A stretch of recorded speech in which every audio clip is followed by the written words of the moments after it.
Olá, tudo bem? Meu nome é Luiz Gustavo, sou psicólogo clínico, facilitador sistêmico e é um prazer muito grande estar com vocês da Casa de Oração Aparecida Castelli, onde eu tenho pessoas muito queridas e é sempre um prazer falar com vocês. Hoje eu gostaria de falar sobre uma passagem do Evangelho, a passagem de honrar pai e mãe. A convivência familiar é sempre um grande desafio para todos nós e a nossa relação com o nosso pai, com a nossa mãe, é a relação mais profunda e mais forte que nós temos nessa existência, principalmente a relação com a nossa mãe.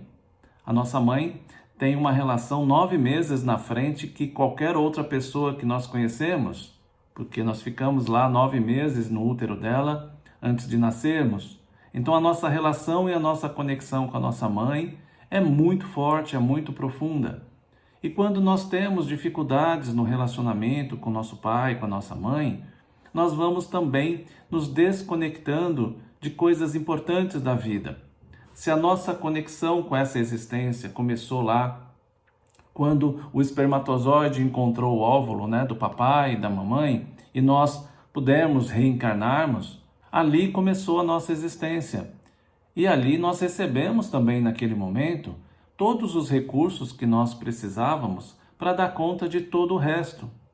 Acontece que depois que a gente chega na nossa família, a convivência muitas vezes não é fácil. Nós vamos lidar não com o papai e com a mamãe lá que deram a nossa existência. Nós vamos lidar com pessoas comuns, pessoas humanas, pessoas falhas.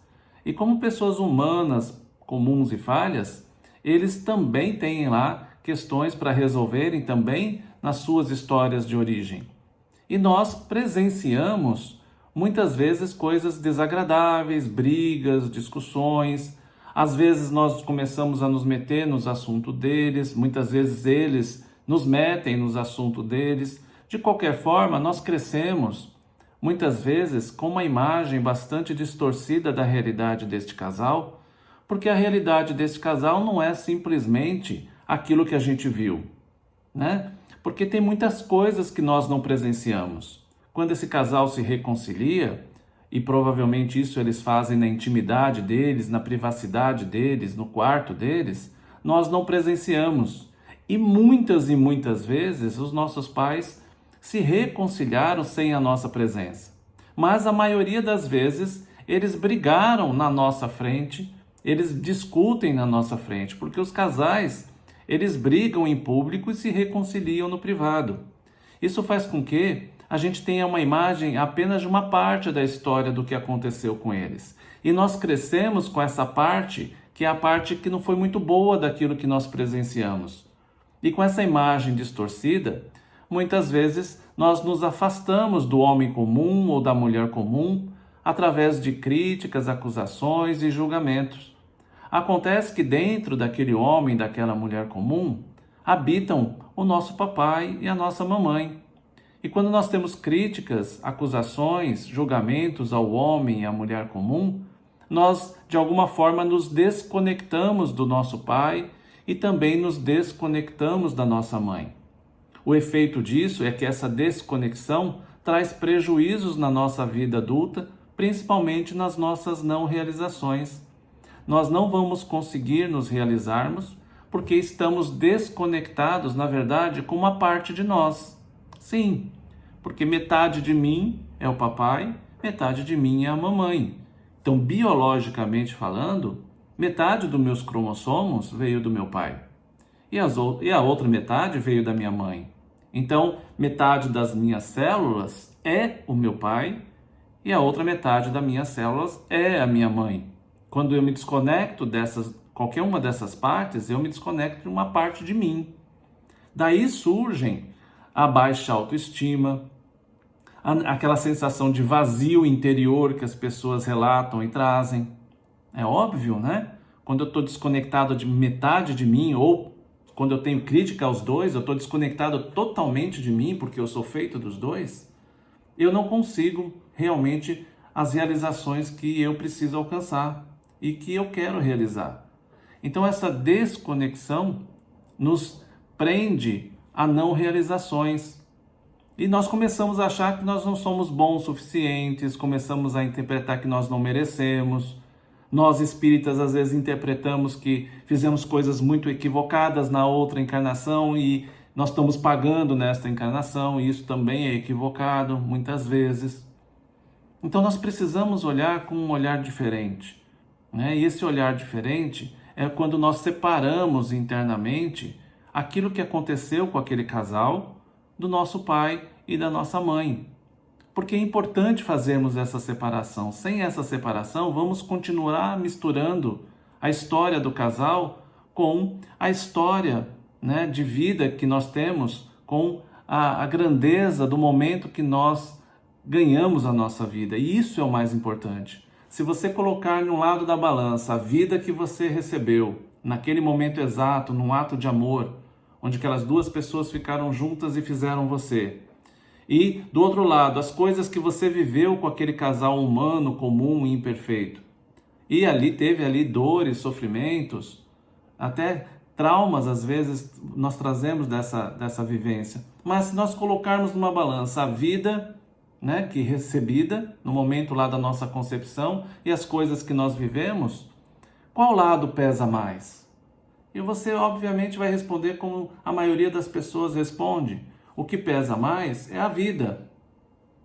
É interessante, a gente tem consciência de que a vida tem um peso maior, mas na prática a gente percebe que a maioria das pessoas está presa ainda às suas queixas, acusações, reivindicações, expectativas que nós criamos de que aquele homem e aquela mulher teriam que ter sido diferentes, teriam que ter nos dado coisas diferentes, e ficamos presos.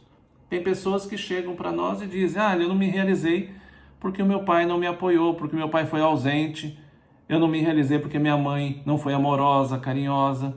Então perdem uma parte da existência, uma parte da encarnação, transferindo a responsabilidade das suas infelicidades ou das suas não realizações para essa relação que nós vivemos e que nós temos crítica.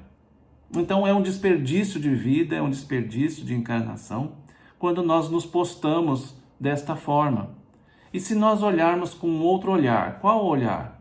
Bom, eles também foram crianças, eles também tiveram uma infância, e se você observar, a infância dos seus pais foi muito mais difícil que a sua, com certeza.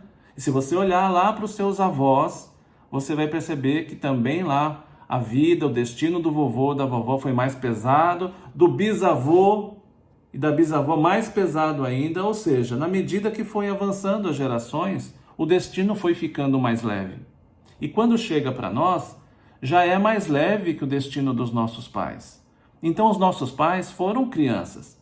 E a gente não sabe da missa metade, né? Não tem aquela frase? Por quê? Porque nós não presenciamos uma boa parte da história. Nós não presenciamos o apaixonar-se deles, o quanto eles se amaram, o quanto eles tiveram momentos bons. Então nós chegamos muito tempo depois e interpretamos do jeito que nós queremos interpretar. E o destino deles, mais difícil, também eles tiveram lá, receberam uma quantidade de recursos, às vezes afetivo e emocional, menor ainda que o nosso. Então nós só damos aquilo que nós recebemos. E se eles receberam um pouquinho, é o pouquinho que eles tinham para dar. E mesmo que eles tenham te dado bem pouquinho, o pai e a mãe, na concepção da vida, nos deram tudo. E às vezes a gente abre mão desse tudo, de olhar para esse tudo, de olhar para esse essencial, e ficamos presos àquilo que nós acreditamos que eles deveriam ter feito ou não fizeram por nós. E ficamos numa queixa e numa reivindicação, uma expectativa, às vezes uma boa parte da nossa vida. Pessoas com 40, 50, 60 anos ainda na expectativa ou na espera de um reconhecimento de pai e mãe, ou ainda com queixas, 50, 60 anos, se queixando daquilo que viveu lá na história com eles, sendo que foi aquilo que viveu que transformou a pessoa naquilo que ela é. E não acredito que a pessoa seja tão ruim assim. Se do jeito que foi, nós nos transformamos naquilo que nós nos transformamos, não foi de todo ruim, de todo perdido. Na diversidade que nós tivemos lá, na relação com eles, muitas vezes, nós aprendemos a crescer, a superar essas adversidades. Se me faltou algo, eu vou encontrar recursos em mim, que eu trago esses recursos, para buscar as coisas que eu preciso. Né? Se me faltou, eu vou me dar, eu vou buscar. Mas eu olho para aquilo não mais com crítica, eu olho para aquilo que eu recebi com respeito e gratidão. E com gratidão eu tomo aquilo, tomo a minha vida, aquilo que eles puderam dar, porque eles também ficaram presos em histórias da sua família de origem, daquilo que eles viveram. E a gente não observa isso, nós só julgamos aquilo que nós vemos. Ah, meu pai foi ausente, a minha mãe não foi carinhosa. Se olha para eles como crianças, você vai perceber que eles também às vezes não tiveram carinho, não tiveram afetividade, tiveram uma vida dura, difícil. E eles deram o que eles puderam dar. Mesmo que isso tenha sido pouco, antes eles deram a vida, que é muito. E ao invés de ficarmos com esse muito, nós ficamos com a queixa, aquilo que a gente acredita que faltou, e não faltou nada para nós. Então, honrar pai e mãe não significa amar e conviver bem, porque tem pessoas que não honram o pai e a mãe e só por conviver, ir lá, fazer visita, acham que eles estão honrando o pai e a mãe. Mas dentro deles tem muitas críticas, ressentimentos, acusações. Então, não tem a ver com convivência. Ah, eu convivo com a minha mãe, está tudo bem. Não é essa convivência, né? Você vai tomar um café lá com seu pai, com sua mãe no final da tarde, passa lá no final de semana e acha que isso está resolvido. É a postura interna que nós carregamos. Se nós carregamos uma postura de crítica, de reivindicações, de acusações, é isso que vale. E é aí que vai gerar a nossa desconexão com a própria vida. Porque a vida começou com eles para nós. E se nós nos desconectarmos deles, estamos desconectando da própria vida. Então não estamos falando de convivência, não estamos falando de amor, estamos falando de respeito, estamos falando de gratidão. Se nós temos respeito, e nós espíritas, mais do que ninguém, sabemos, né, que essa encarnação, o preço que tem uma encarnação, a oportunidade que nós temos de aprendizado, de evolução numa encarnação. E às vezes nós mesmos espíritas estamos perdendo um tempo danado ainda nos queixando, e criticando aquilo que eles fizeram do jeito que eles puderam fazer. Veja, aceitação não significa concordar com as coisas erradas. Aceitar significa dar o direito do outro ser o que o outro pode ser, mesmo que você não concorde. Você tem o direito de não concordar com o outro, com as coisas que o outro faz. Não tem problema você não concordar, tá? Porque se são pessoas humanas e comuns, eles também erram e nós não temos que concordar com esses erros. Mas também você pode discordar com respeito, tá? Então, era isso que eu queria trazer para vocês. Isso muitas vezes é muito profundo, às vezes até inconsciente, mas nós trazemos. Se a gente tem um olhar sincero e corajoso sobre essa questão, você pode ressignificar a tua relação interna com seu papai e com a sua mamãe, se conectar novamente à vida que veio através deles, e essa conexão vai gerar efeitos muito positivos na sua vida. Então, mesmo que o seu papai e a sua mamãe já não estejam mais aqui, eles continuam vivos em você. Porque algumas pessoas falam para mim, né? Agora não dá mais, porque eles já não estão mais aqui. Lógico que dá. Por que dá? Porque essa desconexão é conosco aqui dentro. E essa conexão com eles também é aqui dentro. Eles são parte de nós. Eles continuam vivos em nós. Então, nós podemos nos reconectar a qualquer momento. Isso depende de uma nova postura que você pode ter perante a tua própria vida e a tua própria história. Tá bom? Era isso que eu queria trazer. Um grande abraço. Fiquem com Deus. Muita paz para todos. E se der, até uma próxima oportunidade. Até mais. Tchau, tchau para vocês.